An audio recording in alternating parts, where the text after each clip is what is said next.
Alrighty, welcome everybody to the very first episode of our brand new sports podcast. We're still working on names. Currently, the 8 Sides podcast is the leader in the doghouse.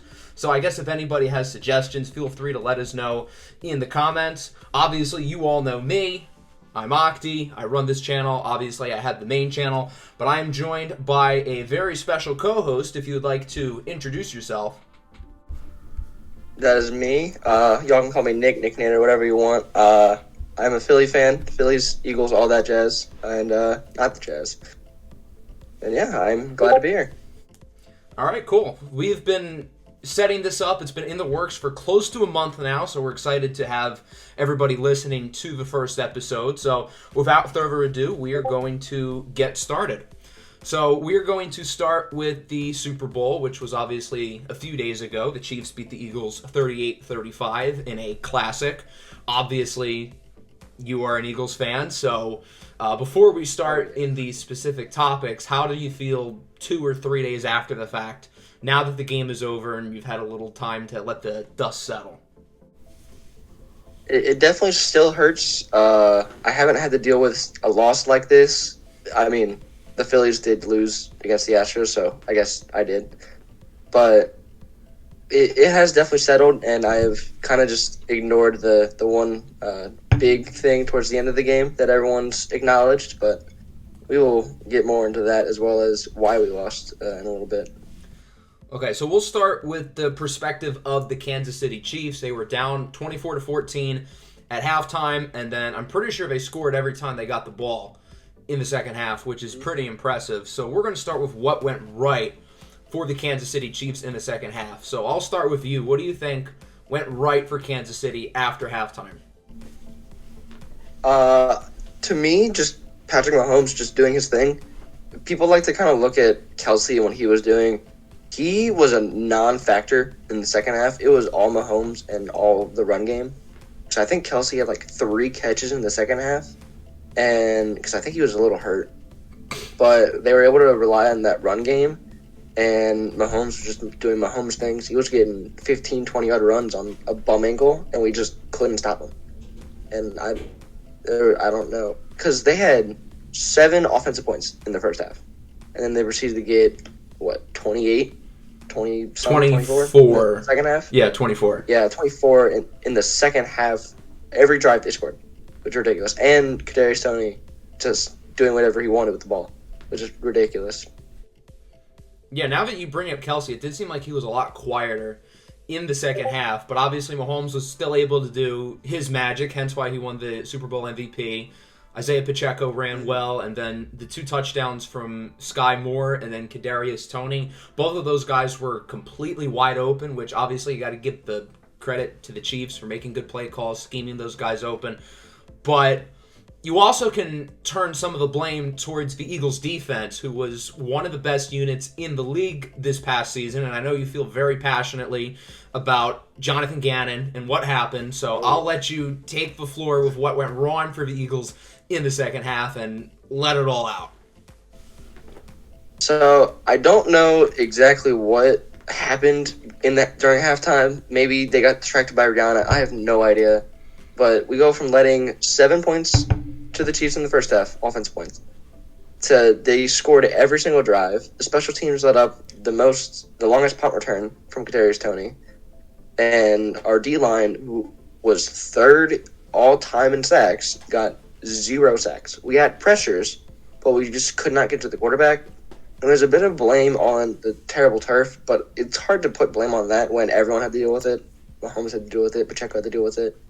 And just our defense could not make plays. I remember that final drive, there was a few plays I was like, oh, if you go for that ball, you can at least try and break it up. It was just so much that I felt like we couldn't do.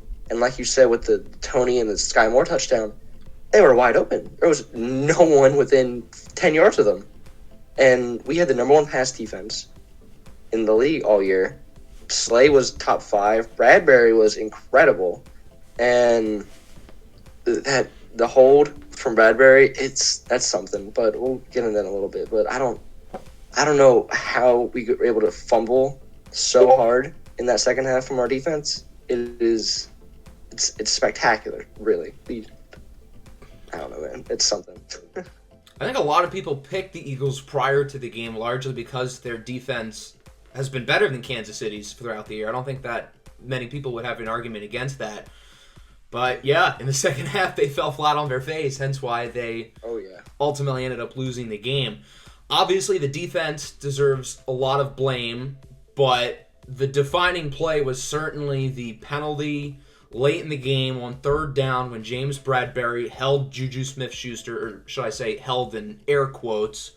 So that's obviously the specific play that a lot of people are talking about, and personally, if I was the official, I would not have made that call, and there was some grabbing. However, if the officials wanted to be consistent with the entire game, they wouldn't have thrown that flag, because I feel like there were some questionable no calls throughout the game that you could have made a case that should have been holding.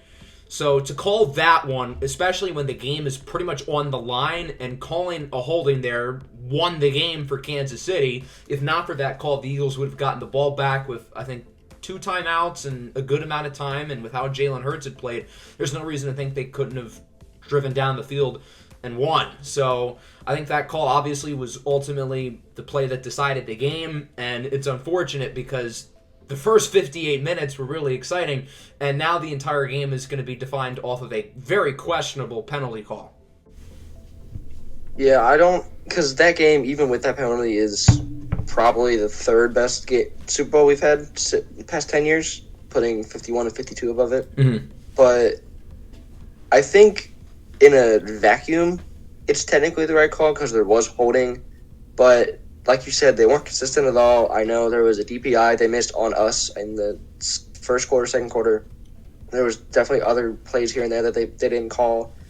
So trying to be consistent with it is definitely something I would prefer seeing from the refs, whether it helped my team or not. And it was soft, too. It wasn't like an outrageous hold. If it was super obvious, then you kind of have to call it. But with it being so subtle and Juju kind of just giving up on the play and just kind of throwing his hands up, trying to get a call, and he gets it. I would rather Juju score a touchdown there, easily, because that gives us the ball with, minute 50, 2 timeouts, and a touchdown would tie it. I would rather that than them just stall it till 8 seconds and just go by a field goal.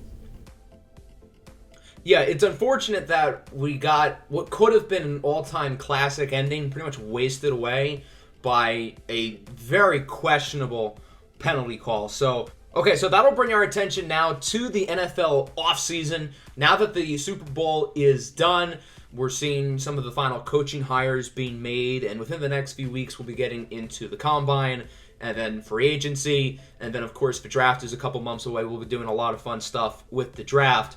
But we'll be starting with the coaching hires, specifically the 2 that have been just made, with Shane Steichen being hired by the Indianapolis Colts, and Jonathan Gannon being hired by the Arizona Cardinals, both of whom were obviously Eagles coordinators last year. Steichen on the offensive side of the ball, and then Gannon defensively, who many people are blaming for the Super Bowl loss. So we'll start with your thoughts on both of those hires, and if those teams are going to regret these coaching hires, or if these are going to be big hires that swing the Colts and Cardinals organizations around. Yeah, definitely with Steichen. I do really like that hire with Indy. Whether they're able to get a quarterback this year or they continue the rental deal and then try to get one next year, I think whoever they get, Steichen is going to be able to make play at a higher level than they would originally be able to. Because Jalen Hurts last year was not the greatest of quarterbacks, at least passing-wise. And this year he took leaps and bounds to be second in MVP. I think he was third in offensive player. He was fantastic.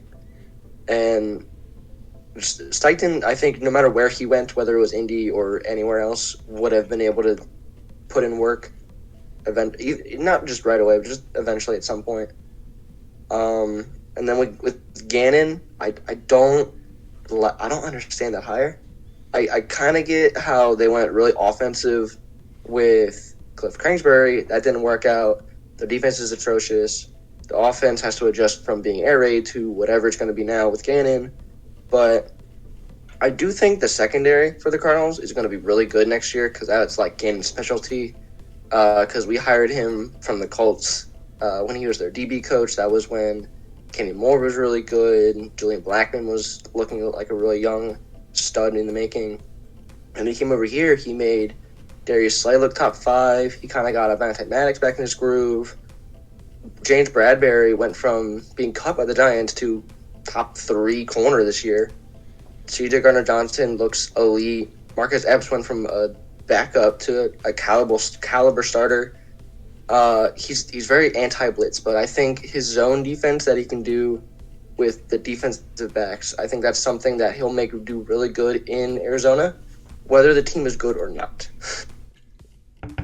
Yeah, I'm with you on both of those hires. I think the Steichen addition for the Colts is really exciting, especially considering they're probably going to have a rookie quarterback who either they drafted for or maybe they move up with the Chicago Bears at number 1.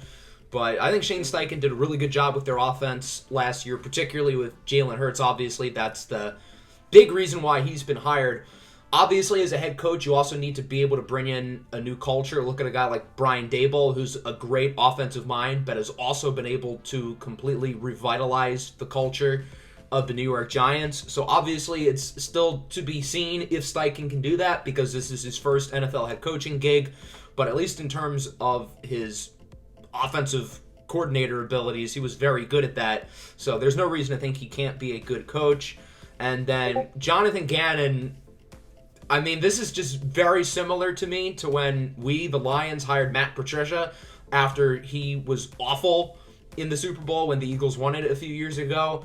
Now, the difference is we hired Patricia before that game, whereas the Cardinals, at least, they hadn't announced that they hired Jonathan Gannon yet. But even so, I don't think Jonathan Gannon is anywhere near as good of a coordinator as Shane Steichen, and I think that really showed on Sunday. So I think there's a chance this could be just because the Cardinals couldn't really find anybody else. Maybe that's because their roster isn't good. Maybe it's because not many coaches want to put up with Kyler Murray. But I sort of see this with Arizona as they couldn't find anybody else who really wanted to be their coach, which is a little bit of a surprise to me, because I would think some offensive mind would be intrigued with working with Kyler Murray, but it doesn't seem like that might have been the case, with Jonathan Gannon probably being a fallback option for them, and that's the route they ultimately went with. So now looking at player transactions, yesterday Derek Carr was cut by the Las Vegas Raiders. The Raiders had to cut him yesterday to save some signing bonus. This means he's a free agent, and I'm pretty sure he can sign at any time. So I think, hypothetically, he could sign like right now if he wanted to. So what are 3 teams who would possibly make sense to sign Derek Carr whenever?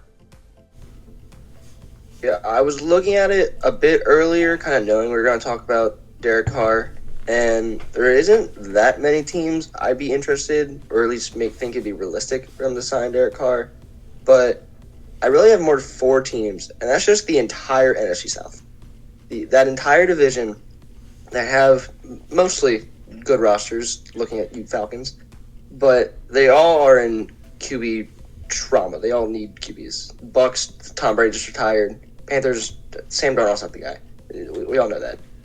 And I think the Panthers are going to want to try and get someone who's a more older, more reliable, like a Derek Carr, maybe like a Jimmy G of sorts, because they've gone with Sam Darnold. I can't even think who they even had before that. But all their younger QBs they've been rocking with, Baker even, haven't been producing, and maybe that's at fault with the coaching staff because Matt Rule is a hack. But getting a more reliable guy who can make work with the guys that they have, like DJ Moore, can probably make the offense go up, so that because in such a bad division, you win 8-9 games with Derek Carr, you can probably win the division. And the Saints looked like the favorite for forever until Derek Carr said he wanted to get cut instead of traded. So now he can just go wherever he wants. It still might be the Saints. We don't really know yet, but I don't like that fit. They're in cap hell. Their defense is incredibly old besides Marshawn Lattimore. The offense, they have Kamara, that's going to get paid soon, might get traded. Michael Thomas is out the door, so they'll have one good receiver. O-line is half really good and half atrocious. I don't see why the Saints would go after a guy like Derek Carr when you should probably just tank at this point. And the Falcons could go for it. They won 7 games off the back of Marcus Mariota. So getting a guy like Derek Carr who can try and use those receivers with Drake London, even Cordell Patterson, and maybe make Kyle Pitts good again, who knows? But really just, I don't see where else he would go besides that entire division. Maybe like the Jets, but I think they're looking elsewhere. Yeah, I think as of right now, the Saints and the Panthers make the most sense in terms of being the favorites. I would say particularly Carolina, because it seems like they're trying to win. They've built up what looks like a really good coaching staff with Frank Reich amongst others. The Saints could make sense as well. I think if either of those teams sign Derek Carr, they become the favorite in the division for now. That could change, especially if a team like New Orleans cuts off a lot of talent to try to save money. So maybe they wouldn't be the favorite. And then going out of the NFC South, I think ultimately Carr will land in that division. But if he doesn't, the Jets are a team to watch if they strike out on Aaron Rodgers, and a lot of signs point to him going to a different team in the AFC, which we'll get to in a minute. But another team who hasn't really been talked about a whole lot in the quarterback carousel is Washington. I think the Commanders could be looking for a guy like Derek Carr. It seems like Carson Wentz is gone. Taylor Heineke, I mean, if you go into the season with him as your starter, I mean, I don't know how you feel about that. They do have Sam Howell, who they drafted in the 5th round, who was pretty good in his one start, and I do kind of like Sam Howell. I wouldn't hate it if they went into the season with him being their guy. Give him a year, see what he has. But he's also a 5th rounder. It's not like Washington invested a whole lot in him. So maybe they would rather look at a guy like Derek Carr who can maybe win them some games in what should be a really tough division that had 3 playoff teams last year. Another quarterback who could be on the move is Aaron Rodgers. He's a little bit of a bigger name than Derek Carr. He's not going to get cut. He would get traded. I think he's currently starting his 4-day darkness retreat for Lord knows what reason. But if he were to leave Green Bay, where could he end up? The Jets and the Raiders seem like the 2 favorites. Do you think that it will be one of those 2, or could it be a mystery team who swoops in and gets him out of nowhere? Yeah, I'm definitely on track with it's going to be one of those 2. I don't really see any other team that would go for him or have the ammo to even get him. Like, maybe like the Titans, but I think they're in too much cap hell to even afford Aaron Rodgers. But I definitely think it's going to be between the Jets or the Raiders. I did see a lot of reports earlier today that the Jets are higher on Ryan Tannehill than most are. I'm sure they're higher on Rodgers, obviously. But if they're not willing to pay the Packers' price for him, I wouldn't be shocked if they try to go after a guy like Ryan Tannehill, because I definitely think the Jets want someone, like the Panthers I said earlier, someone more older, more reliable, like a Ryan Tannehill. But I think the Raiders, especially Mark Davis, is very, we're winning now. We don't rebuild. We need games, we need wins, we need butts in seats. So getting a guy like Aaron Rodgers and pairing with Devontae Adams looks really good. And Hunter Renfrow should be back healthy. Darren Waller, if he's not traded, will be back healthy. Maybe if you get Aaron Rodgers, maybe Josh Jacobs decides to stay. I have no idea. I know he's very anti-Raiders right now. But maybe having a guy like Aaron Rodgers and not Derek Carr makes him stay. Who knows? But I definitely think the Raiders would be the favorite right now, just because I think they're more willing to pay some lucrative price, like a first or 2. And even if they get the Packers get the Raiders first, and that's a 6th pick? I think it's 7. Yeah, 7. 7? Yeah, it's either way, it's top 10. And I don't think they'd use it on a QB, but that's a guy you can use on maybe an offensive weapon. Look at that. You have pick 7, pick 14, 15, whatever it is their pick is. You can use one on one of the receivers, one of the tight ends. Maybe go for O-line, whatever you need to make Jordan Love more comfortable in that offense, which already has a stellar defense behind it. I think the Raiders, according to a lot of the big betting sites, are the clear favorite, and I agree. I think they'd be a little bit more willing to pay a big price than the Jets. The Jets have been rebuilding pretty organically. They have a good young core. They obviously need a quarterback, so maybe you'd think Rodgers would be the last piece, but I think the Raiders are a little bit more desperate. The past couple of seasons for them, they have been on a total roller coaster, and right now the roller coaster is pretty much towards the complete bottom. Their franchise quarterback of the decade is gone. They are run by pretty much a clown show at this point, and they play in a loaded division that features the reigning Super Bowl champions. So if I'm a team, I wouldn't give up the Brinks truck for Aaron Rodgers. The guy is, what, 39 years old, I think? Like that. Yeah. So as a fan of a team who is a rival of the Green Bay Packers, I'm hoping the Packers keep him and Rodgers and the Packers ship sinks together, because I think it would be in Green Bay's best interest to move on from him. I don't think they're winning anything with him at this point. He's probably still going to be a good quarterback for a few years, but I'm not convinced we're going to see MVP Aaron Rodgers again. So if you can get a first or two and then some, that could be a really good haul for the Packers. See what you have in Jordan Love. If he's the guy, cool. If he's not, then who knows? Maybe you'll have 2 first-round picks this year, 2 first-round picks next year. If there's a quarterback you really like, you can go and get him. So speaking of the quarterbacks in the draft, that's where we're going to shift our attention to next. Kind of going over some of the quarterbacks in this year's draft. Right now, it seems like there's 4 guys at the top in the first round who are going to go in that range. So for right now, what would you say is your order of those 4? Out of the big 4, I'm definitely a little. Okay. The way I have my order is a lot similar to what other people do, but the gaps between them are a lot different. Like, I have Bryce at 1 easily, but I have Stroud right behind him. They're neck and neck with me. And then to me, there's a big drop off between the next 2 guys. With Levis, I think I actually have Richardson right now at 3, and then Levis at 4. The way I'm kind of seeing it is that, like the 2019 class, you had Kyler Murray at the 1, and then you kind of just had Daniel Jones and Dwayne Haskins and everyone else kind of behind him almost. I think Bryce and Stroud are going to be those guys, those elite franchise QBs, and Levis and Richardson aren't going to be all of that. I think maybe Anthony Richardson could actually be something. That's why I have him up over Levis, because I think he has more potential even. And I know a lot of people are high on Levis. He has all the potential, but I just don't see it. He throws far. Congrats. So did Jamarcus Russell. I don't see it with Levis at least. Yeah, for right now, at least my order of those 4 is the exact same. I would say the gaps are a little bit different. I think Bryce Young, for me, is the top quarterback somewhat comfortably. So if I'm a team like the Texans or the Colts, I maybe would be willing to give up a haul to get him. Bryce Young's not some perfect prospect. He's not as good of a prospect, in my opinion, as, say, Joe Burrow or Trevor Lawrence. But I do think he is worthy of the number 1 pick. So I think whoever moves up to get that pick, he should be the guy. And then 2 and 3 is pretty close between Stroud and Richardson. Not that they're like similar players or anything.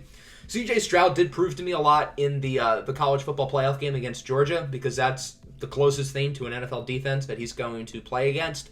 And he played very well in that game. He showed a lot of mental toughness. Obviously, he made some big throws. So for now, I would say Stroud is my second quarterback. And then Richardson, for me, is a decent bit ahead of Will Levis. I just think there's a little bit more upside with Richardson. We haven't seen as much bad with him, although there has been a lot of bad. But I don't know. I just feel like I have a better feeling with Anthony Richardson. He has a lot of the physical tools. He's great on the ground. So I know there's a lot of Lions fans who are completely opposed to picking a guy like him at 6, but I don't really mind it. I don't know if that's the route I would go with, but if we did pick Anthony Richardson with our top pick, I don't think I'd be too upset by it, because we are a really good situation for a young quarterback like him, or even Will Levis, to sit for a little bit and grow and develop behind some offensive playmakers. So I think a team like Detroit, the Jets, even the Raiders, if those teams don't go out and get veterans, they would be really good landing spots for someone like Levis or Richardson who might not be ready to go. Yeah, I'm not sure exactly where someone like Richardson would fall. I think in a lot of mocks, I think I put him at like 19 with Tampa Bay. But I think NFL scouts are going to be a lot higher on Levis, and it's kind of the consensus that we've all kind of been feeling. I'm not sure exactly where Anthony Richardson is going to fall yet. He could go as high as 7 to the Raiders. He could fall as far as the second round and get drafted by like the Seahawks or something. I'm not sure where he's going to fall, because people might see him as like a Lamar guy, or some people might seem like Malik Willis, and we all thought Malik Willis was going to go second to the Lions, and he went in the third round. He took forever. So Anthony Richardson could fall just like Malik Willis did, or he could go incredibly high. We just simply don't know. Yeah, and then piggybacking off of Will Levis, and I guess to a lesser extent Anthony Richardson, I think scouts are enamored with the idea of getting the next Josh Allen or the next Justin Herbert, this guy with a big arm who has the potential to make all the throws. There's a chance you're drafting Zach Wilson, but I guess teams are seeing that. I mean, if you look at the AFC, they've got 4 or 5 young quarterbacks in that conference who are going to probably rule it for the next decade. So other teams in the AFC realize we need a really good quarterback or else we're not really going to have a shot. And then some of the teams in the NFC are figuring that we're going to have this open championship window. There aren't many great young quarterbacks in our conference other than, say, Jalen Hurts and then a couple of other guys. So I guess it'll be interesting to see where those guys end up and how they end up doing. So we'll get back to the NFL in a little bit towards the end of the show. But we're going to now move over to baseball. Spring training is starting up. The World Baseball Classic is starting up. But the MLB has recently announced a few rule changes. They've announced that the ghost runner in extra innings to start on second base is permanent for the regular season games going forward. The bases are going to be getting bigger. I don't remember the exact dimensions, but they're getting a little bit bigger. And then position players can only pitch in the 9th inning or later if the team is up by 10. So we'll start with the ghost runner, which I think is probably the biggest rule of the group. They brought it in a few years ago, I think during the pandemic-shortened season. They seem to like it, and now they're keeping it permanently. So do you think this is a good move for the MLB, or is it more of a mistake? I think in terms of, I want to say a business decision, I think it'll be better just because I think the main thing of it is shortening the length of games, especially once they go into extra innings. Because you can look at older games before this rule happened and you see games go 16, 18, 20 innings, and which is just absurd. And teams have to run out of pitchers. So having that extra base runner can make it shorter. Most of the time you still see some games go into a lot of extra innings. Like I think an Astros-Mariners game went like 15 to 16 innings still. But as a person that does play baseball, I'm not the biggest fan of it because it's really easy to score with just an easy guy on second with no outs. Because you can always just throw someone up to the bunt, or if you have a power hitter, you hit into the outfield, that's 1 out, a guy on third, you get one more hit into the outfield, that's an easy run. And if your closer can do anything, then there's an easy win for you. So it's a little conflicting with me because of that I'm a player and also a spectator, but I do understand why MLB is doing it. Yeah, I think the MLB wants to do it to shorten games, and they don't want fans to watch a 4-hour baseball game because fans aren't really going to want that. So I would say as a spectator, I like the rule. I think it makes the extra innings a little bit more exciting. I understand why people don't like it. It's not traditional baseball. I totally get that. But kind of like the NFL with overtime, they modify a few rules to try to get the game done quicker. So I think that's sort of what baseball's doing, and I think it's a good move. As for the bigger bases, I don't think this is as big of a deal as the ghost runner, but it seems like the MLB wants to add bigger bases to try to encourage stolen base attempts because that's starting to kind of fall out of the game a little bit. And I think they're doing it as a safety hazard as well to try to make things a little bit safer. I'm not entirely sure how big of an impact this will make, and you being a baseball player, I feel like you would be able to give a better detail to what they're doing than I am, if it is a big change per se. Yeah, I do think there actually will be a bigger impact with it. Not as much as the Ghost Runner, but like you said, it's more or less just a safety thing as well as encouraging base running. I did see it earlier. It's going from 15 inches to 18, so it's a whole 3 inches in length or whatever. So from one base to the next, that's an extra six inches you have. And from just the distance from a catcher throwing to second or third or even first, that's going to matter a lot. You're going to not see as many pickoffs be successful. You're going to see a lot more stolen bases. You might see someone like Tatis or Shohei try and go for a 30 for 30 or maybe even a 40 for 40, which would be a lot and be really good. It's always fun. But the safety thing to me is also really big because the amount of times I have ran into a bigger person playing first on a smaller base is quite a lot. I've seen some games where there'll be softball games and they have like 2 first base. So you have one for the runner and one for the first baseman, which I don't think MLB should do, but I do like the idea of it to where you have a bigger base so that you don't run into people. And then the final major rule change that they added is position players pitching. This only really affects blowouts, but even so, say in the 7th or 8th inning, even if a game is within 10 or more runs, the deficit, teams cannot pitch position players. I guess the MLB is basically saying like they don't want to make it look like teams are waving the white flag. Although it is kind of fun seeing position players pitch occasionally. So I think unfortunately this means, although we'll still have it, we'll probably have it a little bit less. Yeah, as a concept, I do think it's kind of fun seeing guys like Albert Pujols or just really anyone that doesn't pitch. It's always kind of fun.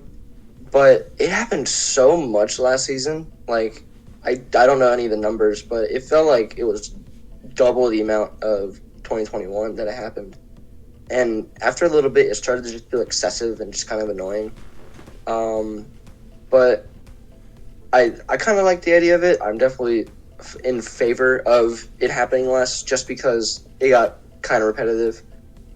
But, yeah, I pretty much agree with everything you were saying. Just having it less, I'm all right with it.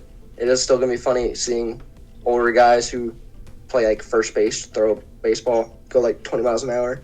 But I'm not against it, but I'm all right with it. Hopefully we see in his final season Miguel Cabrera on the mound once or twice. That'd be fun. I would love to see that. All right, so now we'll shift our attention to the NBA. The trade deadline was this past week. The All-Star break in Utah is this weekend.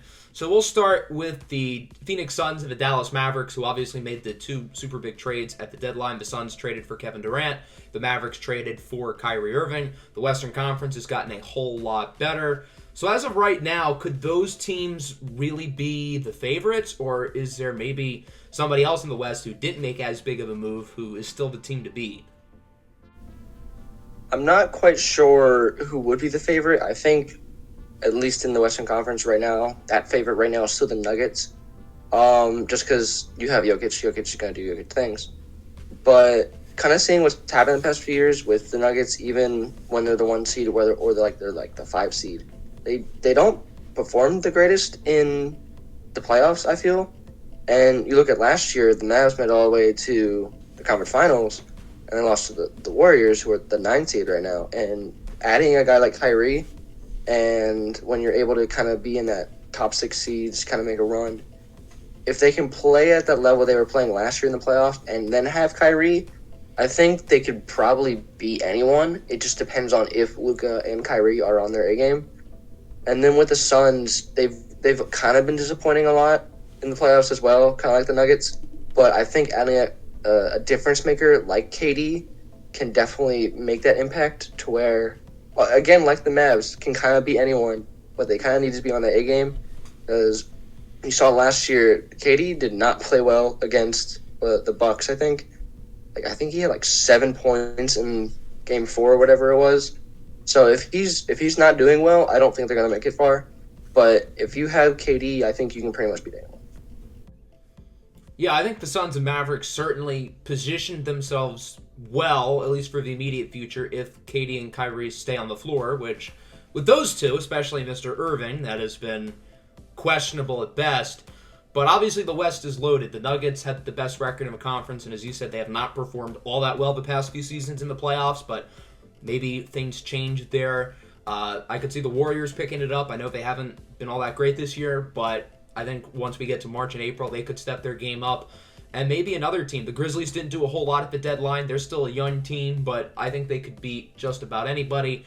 And there are probably a few other teams in that conference as well. So if I had to pick right now, I like the Nuggets a lot, and I like the Suns a lot, assuming KD does stay healthy, which, again, has been kind of a question with him. And now let's move over to the Eastern Conference. And one of the contenders in the East, the Nets, are probably no longer contending, being that they've traded their two best players away within the past week and a half or so. So right now, other than Boston and Milwaukee, who look like the two best teams in the conference, could anybody else make a run at the finals, or is it really just a two-team race? I wouldn't be shocked if the conference finals ends up just being Boston and Milwaukee. But the 3 and 4 seed, the Sixers and the Cavs, I do think they can make a run. With the Sixers, I think it's going to end up being health between Harden and Embiid, whether those two can stay healthy.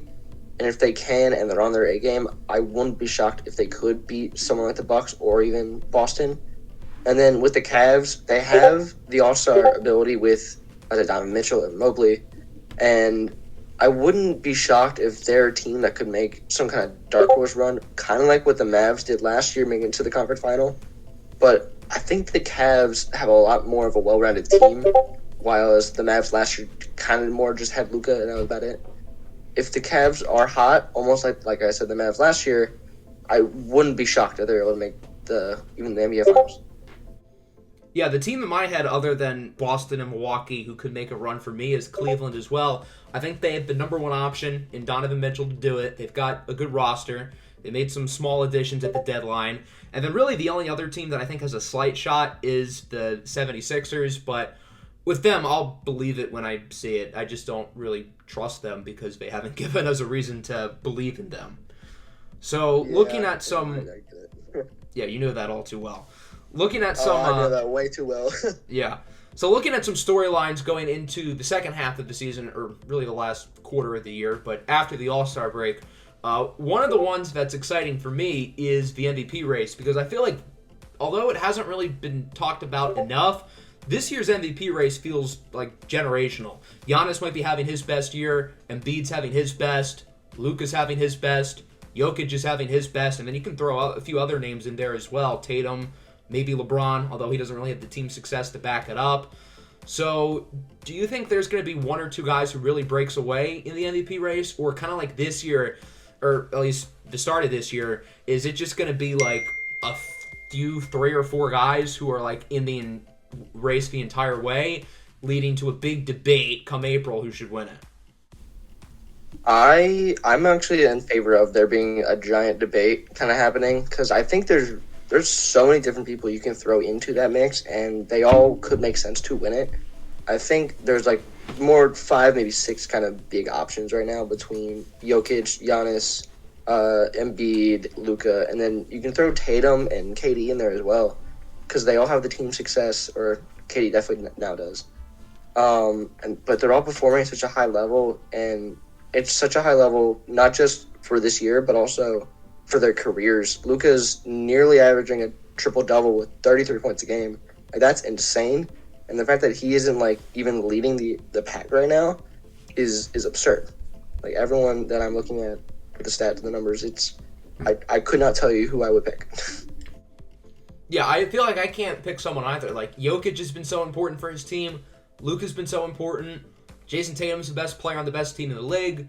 Joel Embiid's been a total monster. I mean, I feel like in a normal year, all of these guys would be the favorites, but this year just doesn't really feel normal in that regard.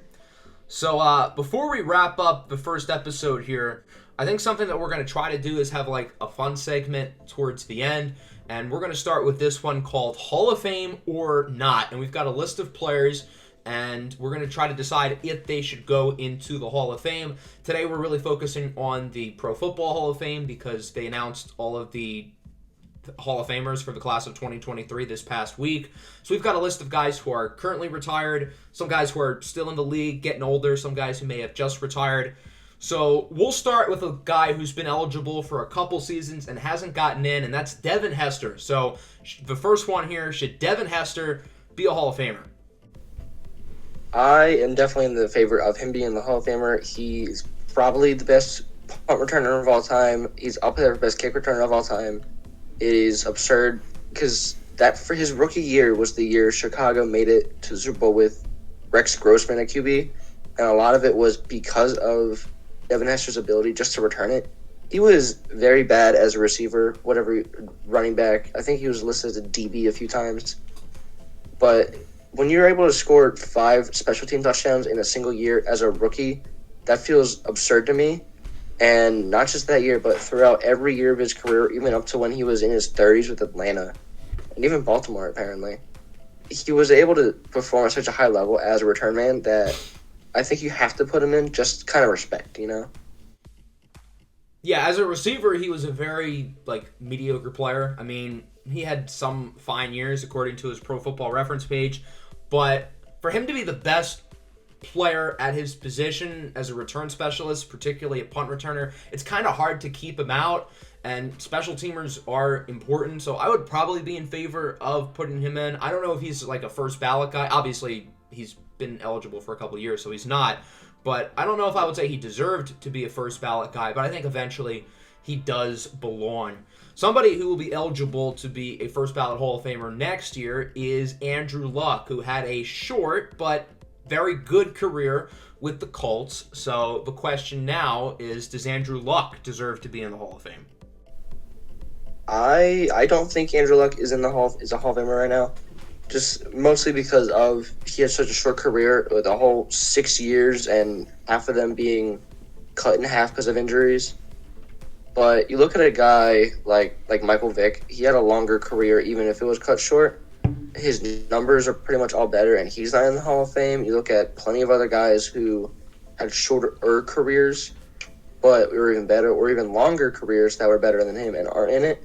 I don't think there is an argument because he was very good, but for having such a short career and not having the stats or the numbers to back it up, I don't think you can put him in just seeing every other guy that deserves to be in. If you put him in, then who else? Anyone can get it.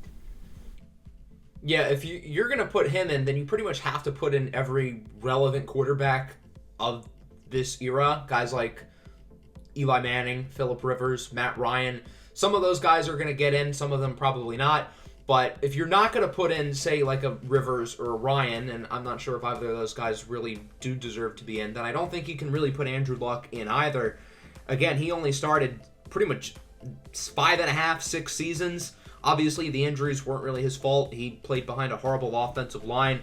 He was certainly a great player with the Colts, but, I mean, what did he do that was so much better than like Phillip Rivers or a Matt Ryan? The next one on the list is Luke Kuechly. He retired, 2 or 3 years ago, I think, so he'll be eligible in a couple years. Luke Kuechly's kind of in the same boat. He had a pretty short career, but he was also the best player at his position for a number of seasons. So does he deserve to be in the Hall of Fame? This one, I think there's a lot more of an argument there. He played 8 years, unlike Luck's 12. And he retired in 2019, so he'll be eligible not next year, but the year after. But you can look at a guy like Patrick Willis, who also had a short career, a whole 7 years? Yeah, 7 or 8 years probably. So about the same. Yeah. So you can look at a guy who was just in the conversation for it this year, and Luke Kuechly was performing at about the same kind of status as Patrick Willis. But I think Kuechly might actually have him beat. He has just kind of better stats overall, and he has a Defensive Player of the Year award, which is something that Patrick Willis doesn't have. I think it's a little bit more of a debate with Willis and Kuechly, but I think you might have to put Kuechly in there just because of the impact he had. While it was a bit short, it was longer than Andrew Luck's, but his position, it's a lot harder to get in as a linebacker than as a QB. And when you put in such an impact as a linebacker of all things, then I think he's got to get in. Yeah, I think Luke Kuechly does deserve to be a Hall of Famer. Again, he only played 7, 8 years, but he was often the best player at his position for most of his career. Him and Bobby Wagner really right at the top. He won a Defensive Player of the Year. And you can make the argument if Patrick Willis isn't in, then Kuechly shouldn't be in. Kuechly probably was better than Patrick Willis by a very slight margin. Both players were fantastic. But I think both of those guys probably do deserve to be in the Hall of Fame. I might be a little bit biased with Patrick Willis because I was a big fan of him growing up. But he probably deserves to be in, as does Luke Kuechly. So I would say both of them belong. Let's look at a couple wide receivers now. We'll start with A.J. Green, who just retired, I think, last week. He had a very good career with mostly the Bengals, along with the Arizona Cardinals at the end. So he's kind of an interesting player. We're seeing guys like Reggie Wayne and Andre Johnson being held out. Maybe those guys do eventually get in. Steve Smith as well. But does A.J. Green belong in the Hall of Fame? This one I'm not 100% about. Kind of like with Kuechly, I think there is a lot more of a debate. He had a longer career than like Kuechly did. I think it was about 10, 11 years around there. But I'd have to look at like the stats and how they compares with other Hall of Fame receivers. But like guys like Andre Johnson or like Reggie Wayne, Steve Smith, I don't know if his numbers really compare. I know there's a lot of years towards the end of his era in Cincy where they were just bad and there wasn't much he could really do. But just kind of looking at trying to glance over like Andre Johnson specifically, I don't know if A.J. Green's numbers gets him in. He doesn't have any awards besides some Pro Bowls. He might have like a All-Pro or two here and there. But I don't know if his numbers are able to get him in, honestly. Like, I would like him to be in there. It'd be cool. But I don't think he has the numbers.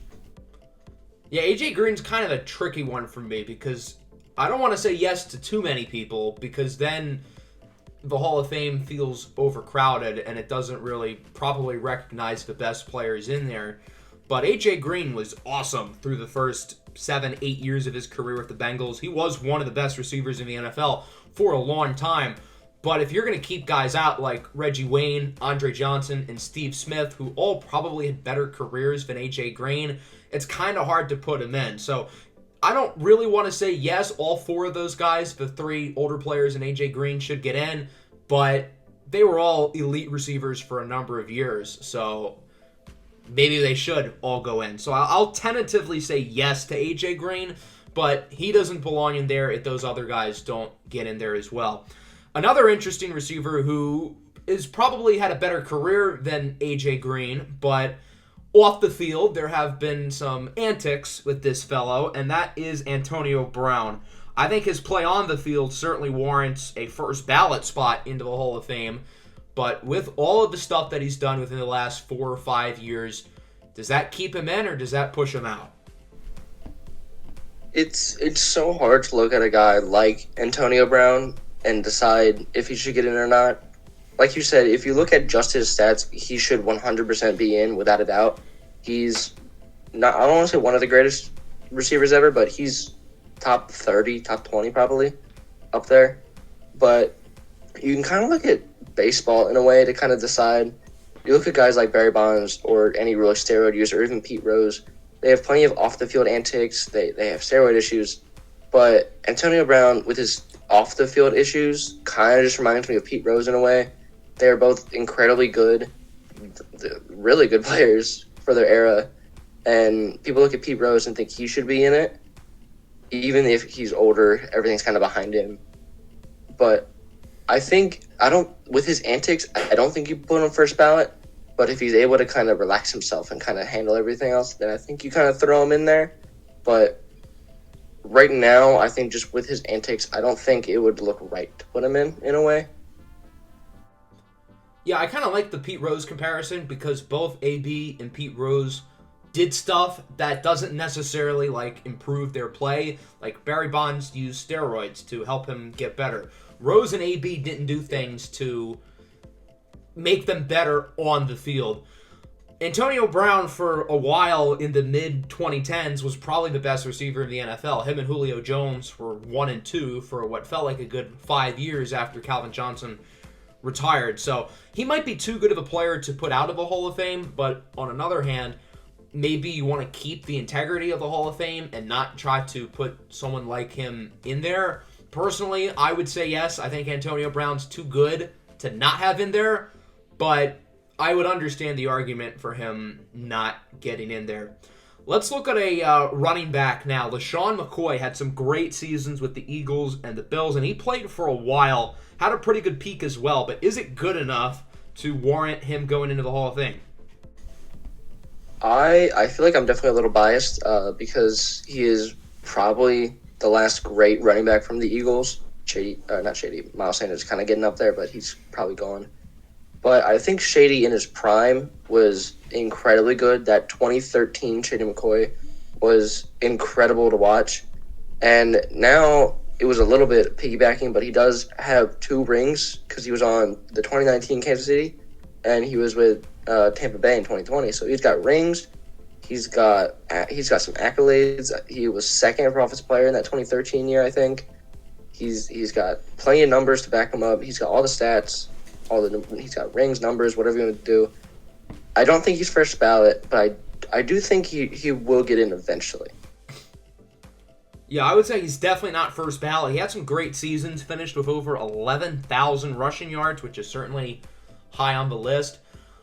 I would probably say no, but I understand the argument to say yes. He had a great prime, and the longevity's there as well. I just don't know if he's quite on the level of some of those other Hall of Fame running backs, but maybe if I took like a lot of time to think about it, maybe I would change my answer. And then the last player we're going to do here is kind of an interesting one. He's still in the league, and it is Patrick Mahomes. So it's not really a question of if Mahomes gets in when he retires, because that seems like it's probably going to be the case, but more so if Mahomes retired right now, does he get in? This one, I think, since the Super Bowl happened, has kind of been floating around here and there. And he's pretty much in, like, Andrew Luck if he were to retire right now. It's where he has 6 career years, really 5, I think, because if you take out his rookie year. But all of those years were so incredible.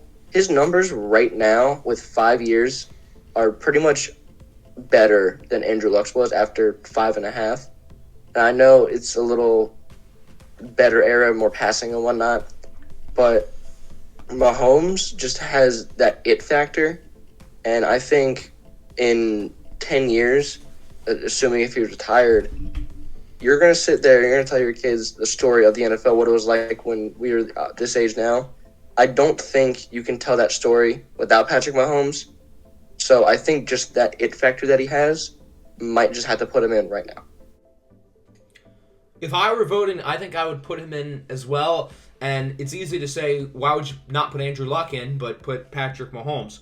Well, Mahomes has been better than Andrew Luck. He's made the Pro Bowl every year that he started, multiple-time All-Pro, multiple-time MVP, multiple-time Super Bowl winner, multiple Super Bowl MVPs. He's made the AFC Championship every single year of his career. And looking at his Pro Football Reference page, he has almost as many game-winning drives as he has career losses. And that only accounts for the regular season. If you throw in his postseason play, he probably has more game-winning drives than losses. I mean, this year he had 2 game-winning drives against the Bengals and the Eagles, and obviously didn't lose either of those games. So seeing what he's been able to do in the postseason, in the regular season, I know 5 years is not some huge sample size, but he has been the best player in the NFL over the last 5 years. He's been the most important player in the league, and he is directly responsible for the Chiefs winning 2 Super Bowls, and he's directly responsible for getting the Chiefs all the way to the AFC Championship the last 5 years. So I think he deserves it, and unless he does something really stupid or he plays really horribly the last 10 or however long he stays in the league, he deserves to get in. And I think his career right now, his resume, is enough compared to some of the other guys who are being looked at. So I think that just about covers it. Our first episode in the books. If you have any final thoughts and would like to share them, let them out. I mean, I had a blast being here. I do look forward to having a bunch more episodes. I'm not sure how much we're going to do this on the regular, but I do know I want to try and do one before spring training, or at least when it starts, so we can kind of go more in a little bit more baseball, get a little more of my baseball side out, do what I want to do with that. But yeah, I had a blast and can't wait to do some more. Yeah, I think this was a pretty good first episode. I hope everybody listening and watching enjoyed. Make sure to leave a like and subscribe to this channel. So that's going to wrap it up. And yeah, peace out.